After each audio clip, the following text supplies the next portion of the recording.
যে বুৰ্খা পিন্ধা খুৰীয়ে বুৰ্খা খুলিও মোক সাৱটি মানে ফটো উঠিছে। আপোনাৰ আজি দুগুণ উৎসাহ, ইমান জনসমুদ্ৰৰ মাজতে উৎসাহ কাৰণ কি? ৰাইজৰ আশীৰ্বাদ, ৰাইজৰ মৰমে হৈছে আমাৰ দৰে মানুহৰ কাৰণে ভিটামিন। য'ত ৰাইজৰ মৰম পাওঁ তাত উৎসাহ বাঢ়ে, য'ত ৰাইজে মনটো বেয়া পায় আমাৰো ৰাতি বেয়া লাগি থাকে। ভূপেন বৰাই আজিকালি এটা মঞ্চত এটা কথা কয় যে সাউথ ইণ্ডিয়াত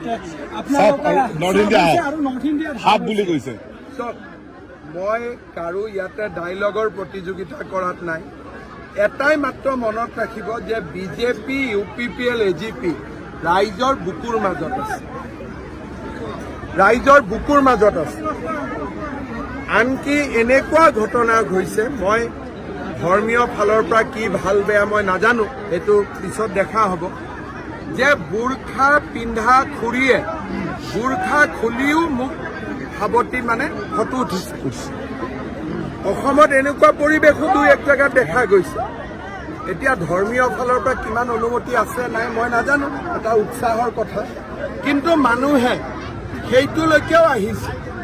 তাৰমানে আপোনালোকে চিন্তা কৰক যে এই চৰকাৰখন আৰু কাম কাজত ৰাইজে অন্তৰৰ পৰা ভাল পায়। ইয়াত কোনো কৃত্ৰিমতা নাই, আৰ্টিফিচিয়েল নাই।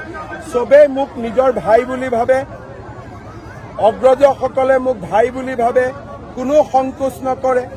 সৰুবিলাকে মামা বুলি ভাবে, কোনো সংকোচ নকৰে। আৰু মোৰ লগৰবিলাকে মোক বন্ধু বুলি ভাবে, সাৱটি ধৰে, মুখ্যমন্ত্ৰী বুলি চিন্তাই নকৰে। বন্ধুকল প্ৰাইম মিনিষ্টাৰে কংগ্ৰেছৰ যিটো মেনিফেষ্টো সেইটো কৈছে আৰু কি কংগ্ৰেছৰ মেনিফেষ্টোত দুটামান অতি সাংঘাতিক কথা লিপিবদ্ধ কৰা হৈছে।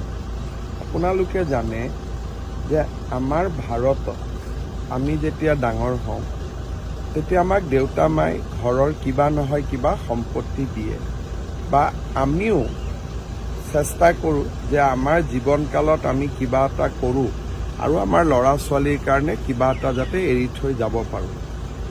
কংগ্ৰেছে কৈছে যে মোৰ দেউতাই যদি ল'ৰা ছোৱালীক কিবা মোক উপহাৰ দিয়ে, মাটি দিয়ে, সোণ দিয়ে, গাড়ী দিয়ে, তেতিয়াহ'লে সেই সম্পত্তিৰ মূল্যৰ 50% কৰ দিব লাগিব।